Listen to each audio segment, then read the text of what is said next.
Hey, Dad, what you get ready to do? We're gonna put that unit together for you. Oh, Sit down in the chair. Take my time and do it right. Okay, Dad, that's awesome. Oh, yeah.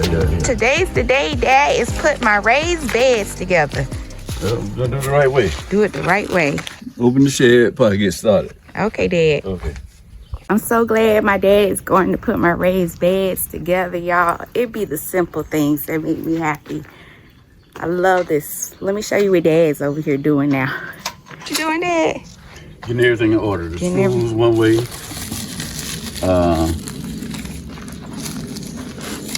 The lining, the back lining, you know. Oh, okay. So it looks good, Dad. I'm gonna show everything in here first. Everything I need to have in it. Oh, there's nothing. Okay. So I'm good to go. Good to go? Yeah, I'm good to go. Dad, so while you're doing that, I'm going to go ahead and get some water from the rain barrels. Okay.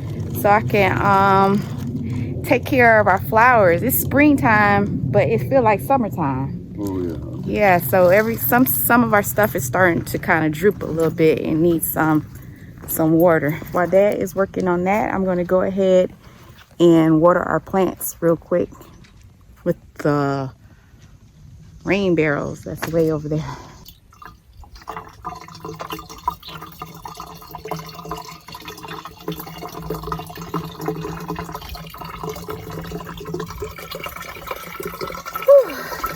Y'all, I've been lazy about putting the automatic watering system back together again.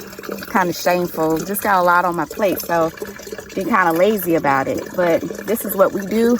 We got our rain barrels.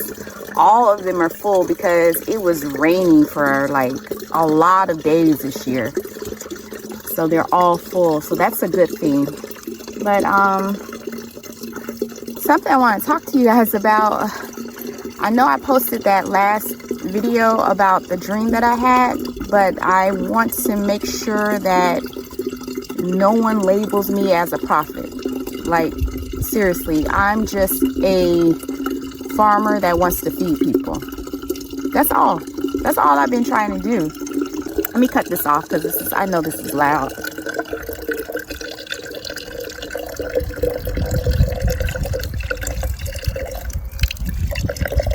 It's full anyway.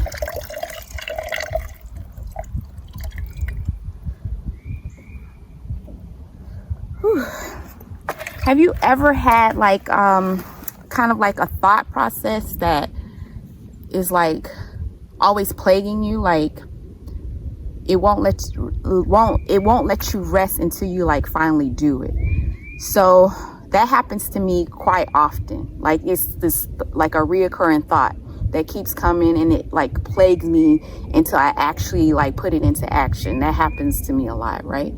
So back in 2019, I was having this reoccurring thought about growing food. So what ended up happening, I kept having this idea of like, you need to grow food. You need to start growing food. And I was at the time working for corporate America and didn't think that I had the bandwidth or the time to go ahead and try to do major growing of food. But it kept pressuring me, like the thought kept pressuring me to do it. So in 2019, early 2019, I started tearing up my backyard, right? All that beautiful Bermuda grass in the back part was kind of like taken up. And I started putting raised beds. I put 40 raised beds in the back of my house. And it was so crazy because when I did it, right, I had like people saying to me when I like put the raised beds back there that it looked like a bunch of coffins. They were like, why you put all them coffins back there? So people thought I was kind of like going crazy to be putting all those raised beds in my my backyard like that and taking up all the nice grass. But after I did it and I started growing food and becoming a backyard farmer part-time and got some chickens and was giving eggs to my community and then food for the low, it was just like, it felt good to be doing it, right? So then when I became like a master of that, like growing food, knowing the seasons, and also having like eggs for people, and things started getting really, really rough. And then I saw money was like start coming in for my backyard farm operation. The idea of expanding came into play. Like I said to myself, like, you need to get something bigger and see if you can do this on a bigger level, right? So the idea came and it just kept plaguing me and plaguing me. So what ended up happening is that at some point I had talked to my dad about it, because I didn't really have a good support system like immediately here in Georgia about it. So I was like, how am I as a woman going to be able to farm by myself on some land? If I go out and buy acres of land, how am I going to be able to do that? And then also still be plugged into corporate America, right? Because I was a senior accountant, plugged into corporate America. But my dad told me to go ahead and follow my dreams. He's like, if you have this thing that won't leave you, this idea, this urge, go ahead and do it for yourself, and I'll be there to support you, right? So that's what Dad did, and we end up getting this place. And, you know, we're having our difficulties, but everything is coming together so beautifully, regardless. And that's all I want to do at this point, is just to feed people. Like I feel that that's all I'm really supposed to be doing, is like farming and feeding people. So I'm not a prophet. I only had like that one major dream that still hasn't shaken out of my system, because it's you know, the voice is still in my, that deep military voice is still in my head of the black entity that responded back to me. I mean, I'm pretty sure I was looking at other people's comments and they said that they've encountered the same thing. So I'm pretty sure that it's going to subside at some point. But I'm not a prophet. I'm just a farmer who's trying to feed people. That is really all I want to do.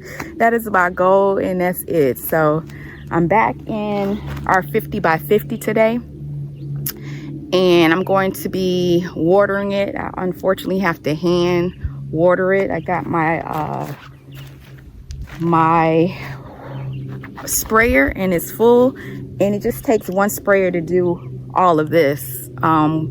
It's a it just takes one sprayer to do all of this. And then what I typically do is fill up again and go spray my flowers in the front. So while Dad is working on my raised beds and getting those together to put in here, I'm going to go ahead and take care of spraying all the holes that's filled with seeds manually. That's unfortunate, because, you know, we got a lot on our plate, but I'm going to automate it very soon like I did last time. But this is what's going on right now. This is what the process is until I can do a little bit better and get my energy back up. Pretty much just watering everything by hand.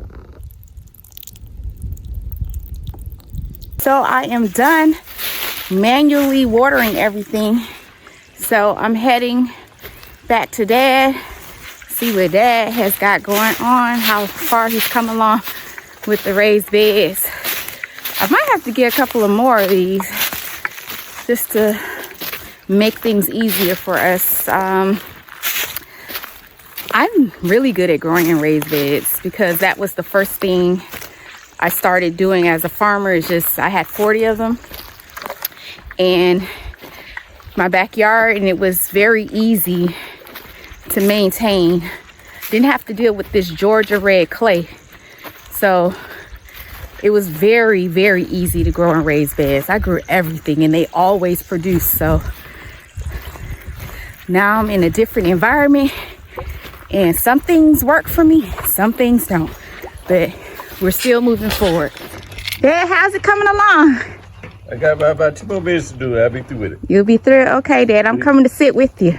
Well, I got a whole lot of screws. We got a whole lot of screws involved in this, you know what I'm saying? Okay, it's not a problem, Dad. We take your time. It's hot anyway. Yeah, It leaked from like 50 degrees to 80 I think we're degrees. gonna take that tractor out today. No, we're not gonna do that. Oh, we ain't gonna do that. It's too hot. But I like this. I didn't know this thing was that large. Yeah, it's pretty deep, right? Yeah, but onion, you put your onion, bell pepper. You know what I'm saying? Yep, carrots. Like I used to tell the community when we first started. We had a nice garden and everything like that, you know. What we find out, that if you don't have a perimeter around your property, you know, it's not best to put no livestock, no garden or what. Get your perimeter, your fence around your property, and your cameras up, because there's some nasty people in this world, you know, and that food you got to eat. You know what I'm saying?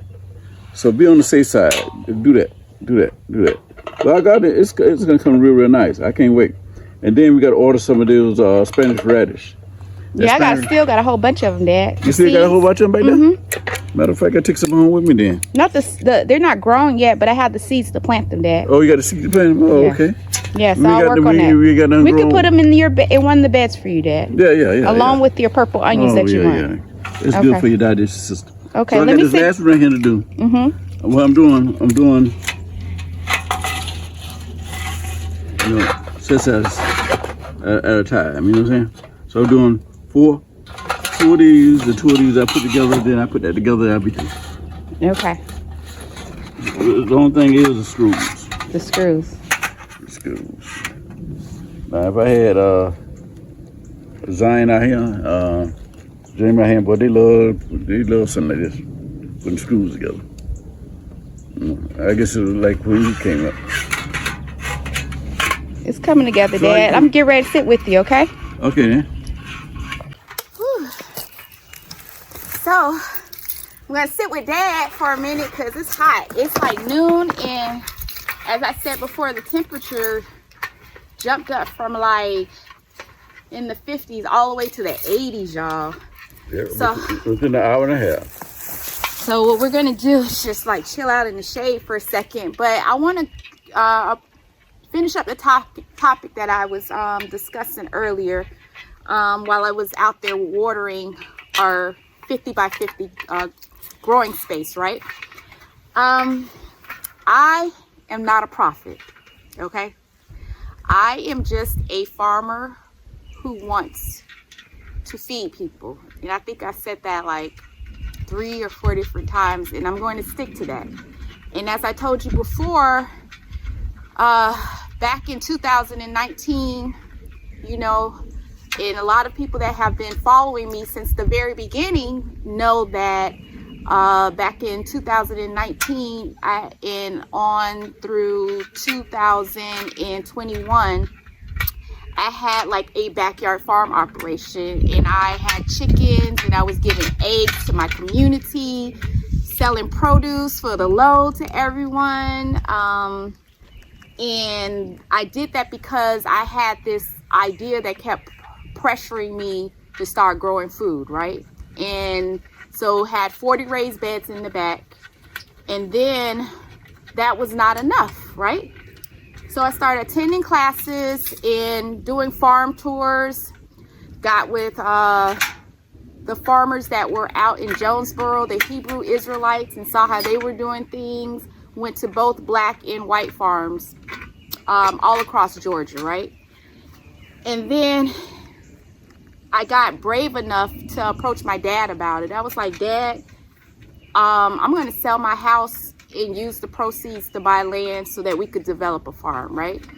And everybody else is saying that I'm crazy because I messed up my backyard according to them. And they said I put coffins in my backyard with all those raised beds, and that it was crazy to mess up all that beautiful lawn, the Bermuda grass. But Dad, of course, is like, go for it. So sold my house, bought this land, and came out here to start growing things, right? And what I didn't realize, it's one thing to know about history and what has happened to black farmers along the way, but what I didn't realize is how bad it really, really is. I'm just gonna say dim lights. there are a lot of people that are uncomfortable with seeing Black people owning land and developing it for a farm. I mean, when I say dim lights, it's not just white people, it's Black people too that's highly uncomfortable with seeing Black land ownership. So when I was out here by myself, I just was encountering like some horrible things left and right. It was just horrible. I would just say the dim lights were blocking progress.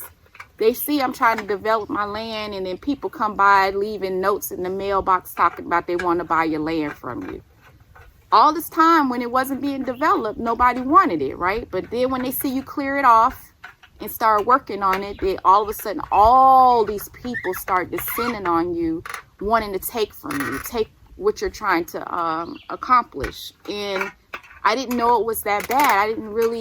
It's one thing to read about Fannie Lou Hamer, one thing to read about what happened with Black farmers under the USDA and how much land has been put in eminent domain and how much land has been taken from people. And it's like I said, it's another thing to actually experience that kind of energy for yourself, right? And that's what was happening to me. And then my dad came up, which was a good thing, and he started to help me out. And we just worked in a partnership. We are very good, I think, and you guys say it too, that we're a very good team. And so far, we've been here by ourselves, making it happen, regardless of all these people that's trying to stop us and take from us. And it's a lot, you know, it gets to be overwhelming, but we're still here, and we're still making things happen for ourselves, which we're very, very proud of. And we couldn't do it without the support of our community, because when they came hard, oh my God, they came so hard at us. So many people stepped in and said, no, we're not going to let this happen to you. So like I said, all we want to do is farm. All we want to do is grow things. Sometimes you do have, something powerful speaking to you to tell you to move in a certain direction. And I think that's what happened. But I'm far from being a prophet, and I'm very uncomfortable with that label. So let's just keep it as it is. Like, we are farmers. We are farmers trying to feed people. We are farmers now also, because of YouTube. It initially started off with me doing the channel to let my dad know what I was doing while he was still in Miami, Florida, and just to keep a log of what I was doing so that my son could also know who was in New York. So that's really what the YouTube channel was originally for, until, we started having so much hostility happening. And then, what people mean for bad, it turns out for our good. Because I didn't know that, through this hostility, that we would start meeting people all around the world. And then also other Black farmers, connecting with them and sharing our experiences. So that's been a very, very beautiful thing. And I'm so proud of us as a group of people, as I'm so proud of my community and the support that we've been getting and how we're interacting with each other online. I like the fact that it's not like really toxic. It's very supportive. And really, that's what I wanted to talk to you guys about, because the vision is still here. The mission is still here. I just feel like, with the idea that pressured this to happen, for us to start farming is still here. The backyard farm, all the way to what we're doing now. It's a beautiful thing. And I would like to continue to share some of my vivid dreams with you without putting a label on it. Because I'm finding out that other people are experiencing the same thing, and it's actually a very healing thing to have other people that are having vivid dreams around us. So, and shared experiences. So I like that part about it. So I want to continue to do that going forward. But yeah, that's what I really wanted to talk to everybody about. I'm about to move the camera closer so that Dad can show you what he's working on, because he's almost finished.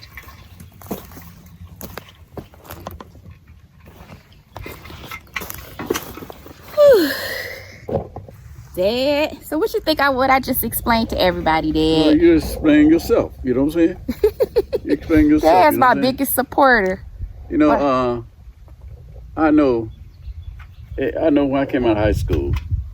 I'm gonna share this with my community. You know, I came out of high school, had a track scholarship to Miami-Dade South.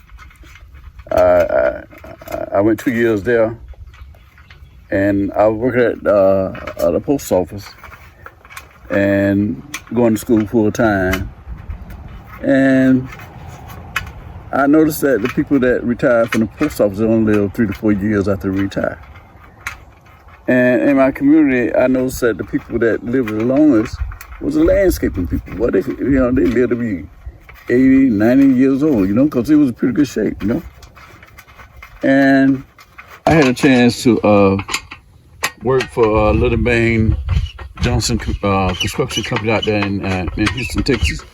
Well, one day I was sitting in the tree. I went through hard time. I was sitting in the tree, and I was praying. I said, Lord, I said, look, I always wanted to work for myself, you know. And these guys that was around me, they had their own business. Some of them didn't graduate from high school. Some of them couldn't read, couldn't write that good, you know. And they bring home like $800 a day, $900 a day. I said, damn, you know.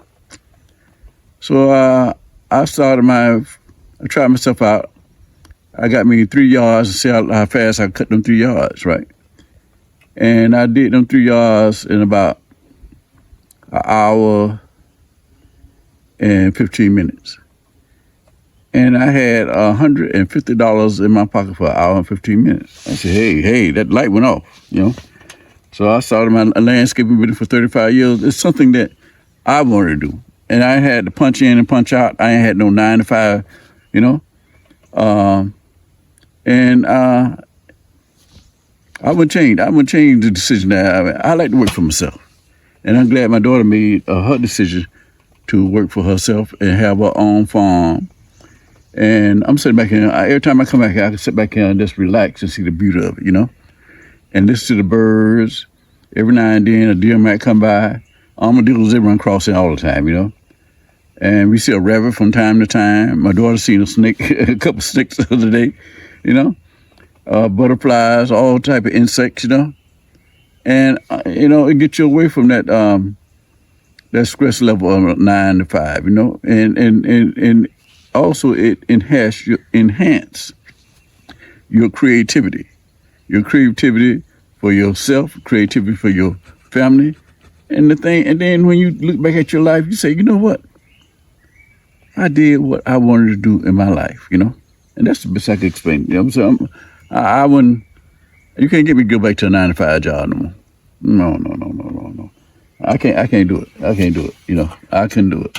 What you said, Dad? I can't go back to a 9 to 5 job no more. I don't know about you, Tiffany. No, I can't do it either, Dad. I'm sorry. Not at this point in my life. No. I'm enjoying our partnership in our farm development. I'm enjoying the food that we're producing. How about the freedom? How about the freedom? And I'm enjoying the freedom of my time. Yeah. Most of all. Yeah, you have control of your time. I have control of my time, and that's what I like the most. And yeah, that's all we really want to talk about. Dad, how do you feel about people putting a label on someone saying that they're a prophet or something like that? Well, you know, that's them. You know, they put a label on it, but you don't put the label on yourself. You know what I'm saying? Right. Just tell like it is. You know. Yeah, just tell things like it is. You know, don't put a label on yourself. You know, I'm a prophet. I can't. That made me so uncomfortable. Just tell the truth. You know. Just tell the truth how you see the truth. Right. One thing about the truth the truth is not the truth until you accept it to be the truth. Somebody might come and tell you, say, this is the truth. And until you accept it, that's the truth, then it's not the truth. You know what I'm saying? Until you accept it, you know?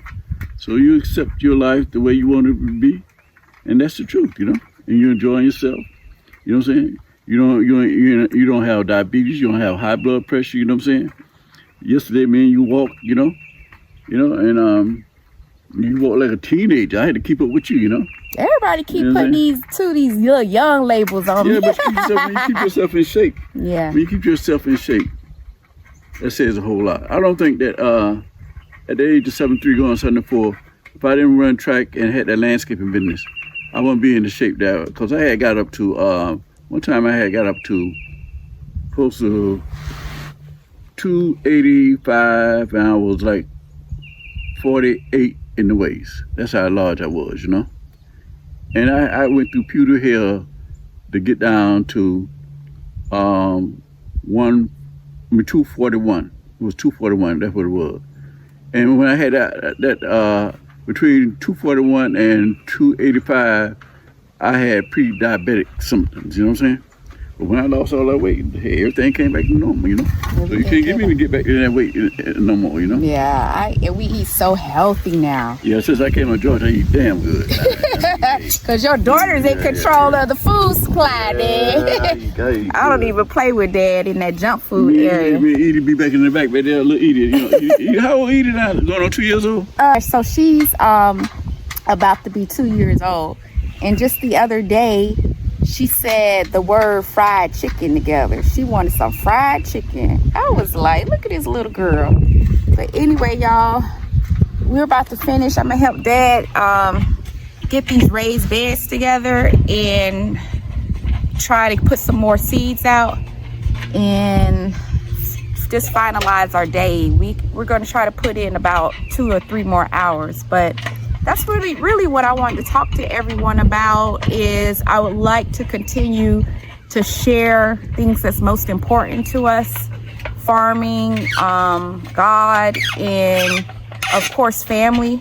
But I just want us to be mindful of like the labels associated with things, because it makes me like feel embarrassed a little bit, like bashful about it. And I don't like the cringe. I don't like that cringe effect that goes along with putting a label on me like that. But anyway, that's really it. I want you to enjoy your day, and always remember to like, comment, share, and subscribe. And Dad, what? Thank you so much for watching. Thank you so much for watching. Hype us up, y'all, as always. Thank you. Thank you. That's it. That's it.